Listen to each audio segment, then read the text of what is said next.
Jay Larkin here.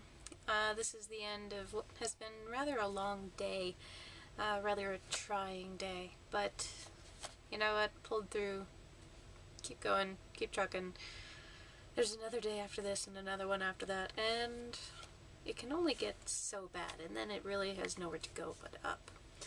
However, I'm going to focus on the good things. I got to work with my very best friend today.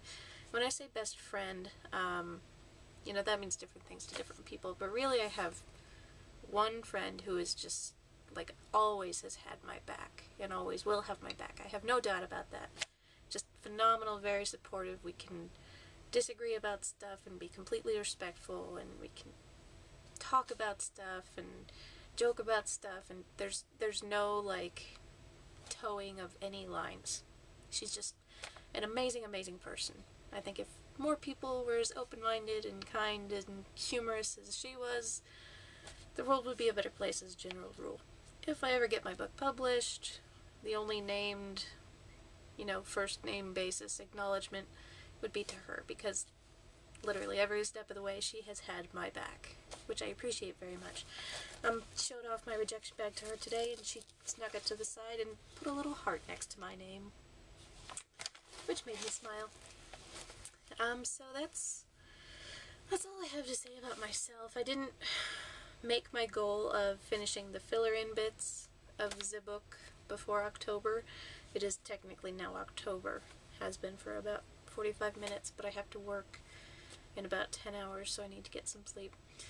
But I'm still confident that I can make my beta reader goal of November.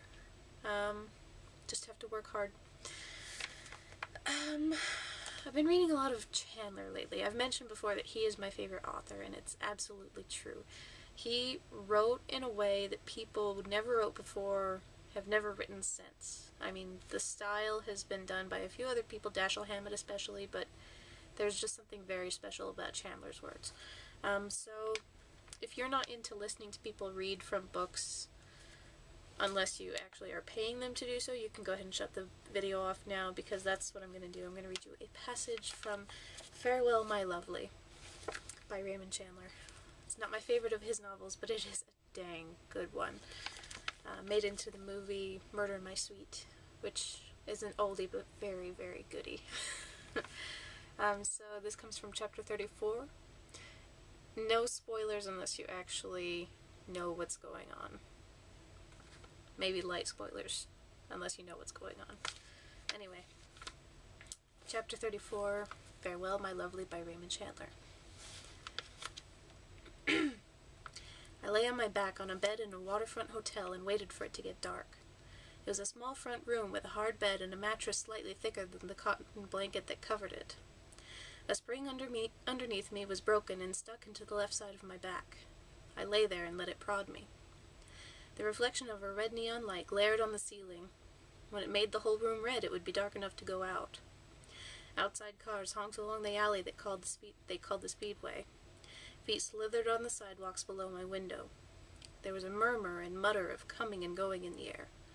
The air that seeped in through the rusted screens smelled of stale frying fat. Far off, a voice of the kind that could be heard far off was shouting, "Get hungry, folks, get hungry. Nice hot doggies here, get hungry." It got darker. I thought, and thought in my mind moved with a kind of sluggish stealthiness, as if it was being watched by bitter and sadistic eyes. I thought of dead eyes looking at a moonless sky, with black blood at the corners of the mouths beneath them.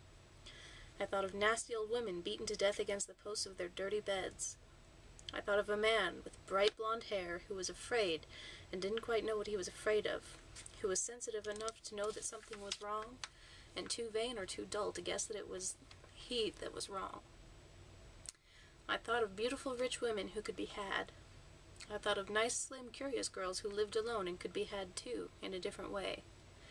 I thought of cops, tough cops that could be greased and yet were not by any means all bad, like Hemingway.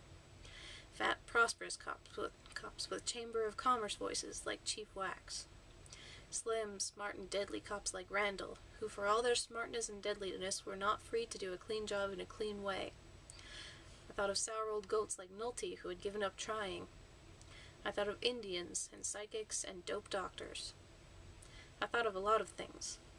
It got darker. The glare of the red neon sign spread farther and farther across the ceiling. I sat up on the bed and put my feet on the floor and rubbed the back of my neck. I got up on my feet and went over to the bowl in the corner and threw cold water on my face. After a while, I felt a little better, but very little. I needed a drink. I needed a lot of life insurance. I needed a vacation. I needed a home in the country. What I had was a coat, a hat, and a gun. I put them on and went out of the room. Thank you, and good night.